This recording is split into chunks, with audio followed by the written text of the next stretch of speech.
मेरा नाम लाजवंती है। मेरी उम्र 21 साल है।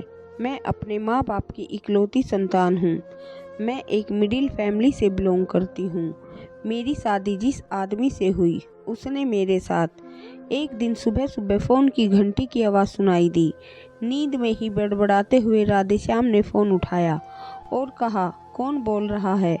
उधर से रोने की आवाज़ आने लगी। बहुत दर्द भरी व धीमी आवाज़ में कहा, पापा मैं लाजो बोल रही हूँ उदयपुर से। राधेश्याम घबराता हुआ बोला, बेटी लाजो, क्या हुआ? तुम्हारी तबीयत तो ठीक है न? तुम इतना धीरे धीरे क्यों बोल रही हो? सब ठीक है न? लाजवंती ने रोते हुए कहा, पापा कुछ भी ठीक नहीं है। आप जल्दी से मुझे लेने आ जाओ। अगर आप नहीं आए तो मैं मर जाऊंगी।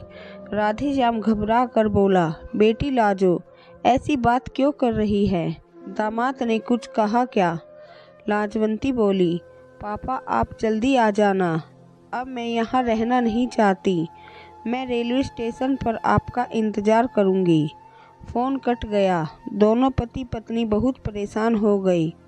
तुलसी ने रोते हुए कहा, मैं आपको हमेशा से कह रही हूँ कि एक बार लाजो से मिलकर आ जाते हैं, लेकिन आपको फुर्सत कहाँ है? राधेश्याम ने कहा, मुझे लगता है दामाद ने ही लाजो को बहुत परेशान किया होगा।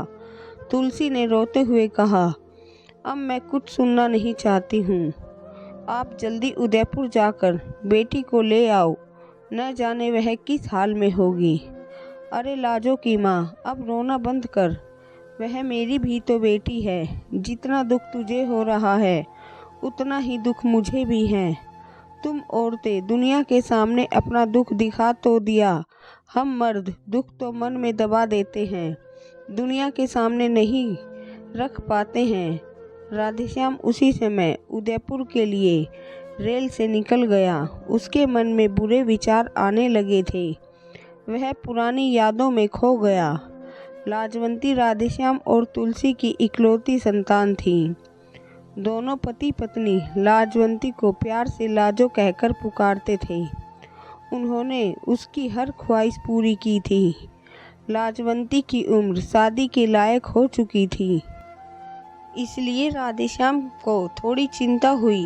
वह भाग दौड़कर लाजवंती के लिए अच्छा वर तलाश करने लगा, पर वह जहाँ वर अच्छा मिलता और ख़ानदान अच्छा नहीं मिलता, जहाँ ख़ानदान अच्छा मिलता वहाँ वर अच्छा नहीं मिलता। बहुत दौड़ भाग के बाद राधेश्याम ने चित्तौड़गढ़ शहर में लाजवंती का रिश्ता तय कर दिया। लाजवंती का ससुर भूरालाल वन विभाग से कुछ महीने पहले रिटायर हुआ था। उसके 2 बेटे थे। बड़ा बेटा मनोज चित्तौड़गढ़ में ही बैंक में कैशियर के पद पर काम करता था, जबकि छोटा बेटा दीपक उदयपुर में एक प्राइवेट कंपनी में काम करता था। उसी से लाजवंती का रिश्ता तय हुआ था। भूरालाल की पत्नी की मौत हो चुकी थी। वह दीपक की कुछ गलत आदतों से चिंतित था।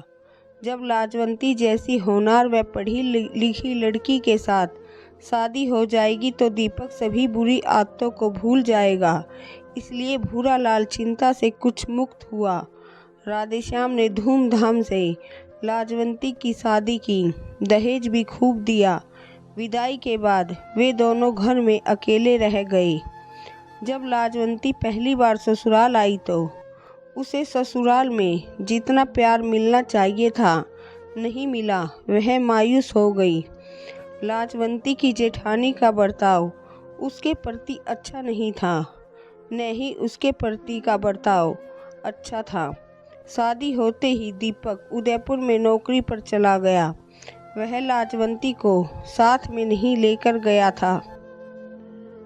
जब लाजवंती दोबारा ससुराल आई तो ससुर भूरालाल का विचार था कि बहू दीपक के साथ रहे, लेकिन दीपक उसे अपने साथ नहीं रखना चाहता था।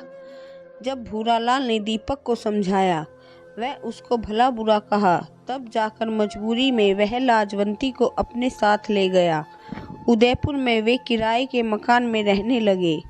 दीपक की सबसे बुरी आदत थी कि जुआ खेलना व शराब पीना, जिससे वह घर पर हमेशा देर रात तक पहुंचता था। इस बात से लाजवंती बहुत परेशान थी। दीपक की तनख्वाह भी जुए व शराब में खर्च होने लगी, इसलिए महीने के अंत में कुछ नहीं बच पाता था। एक दिन ससुर भूरालाल अचानक उदयपुर दीपक के घर पहुंच गया। उस समय लाजवंती पेट से थी। बहू लाजवंती की ऐसी दयनीय हालत देखकर भूरालाल ने रोते हुए कहा, बेटी, मैं तेरा गुनहगार हूँ।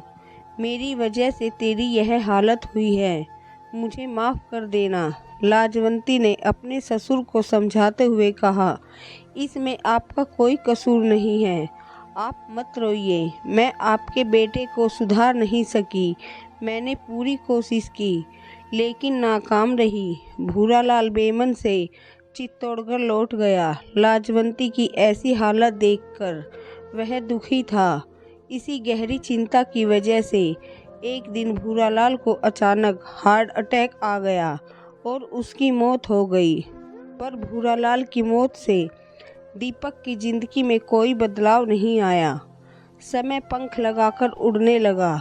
लाजवंती के एक बेटा हो गया, जो अब 5 साल का हो गया था। लाजवंती सिलाई करके अपना घर खर्च चला रही थी।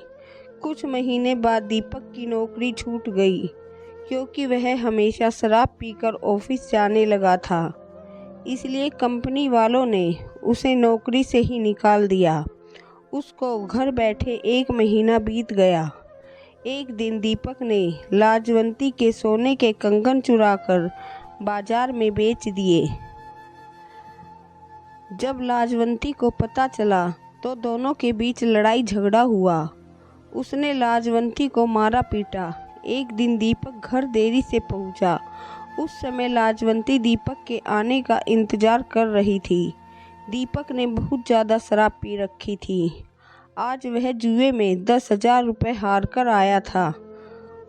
आज उसकी लाजवंती से कुछ और चीज़ छीनने का इरादा था। दीपक के आते ही लाजवंती ने थाली में खाना रख दिया।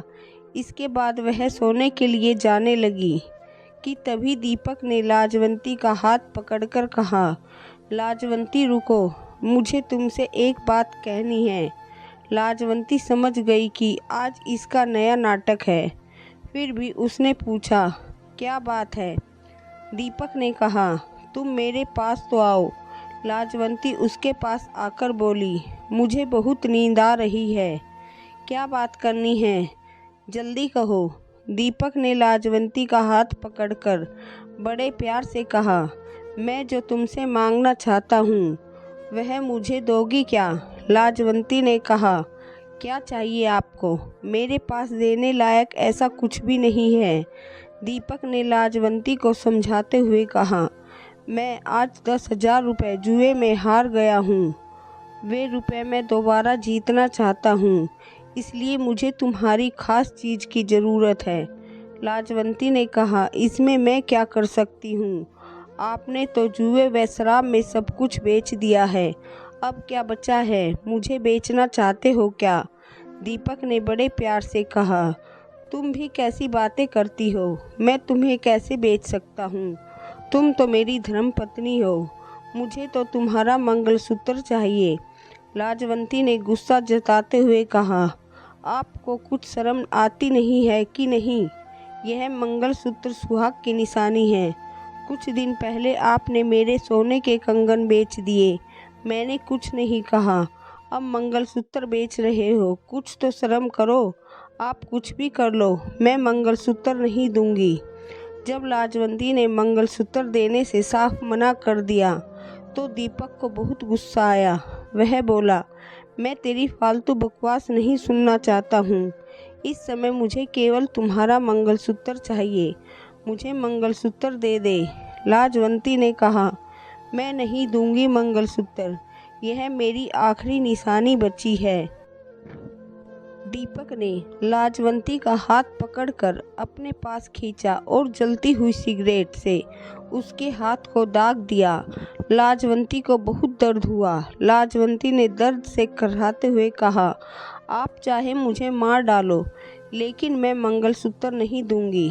इसके बाद दीपक ने लाजवंती का हाथ पकड़कर उसके बदन को जलती हुई सिगरेट से जगह जगह दाग दिया। लाजवंती जोर जोर से चिल्लाने लगी।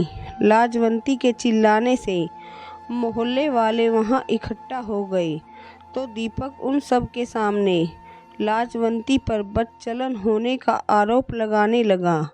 लाजवंती ने रोते हुए कहा, आपको झूठ बोलते हुए शर्म नहीं आती?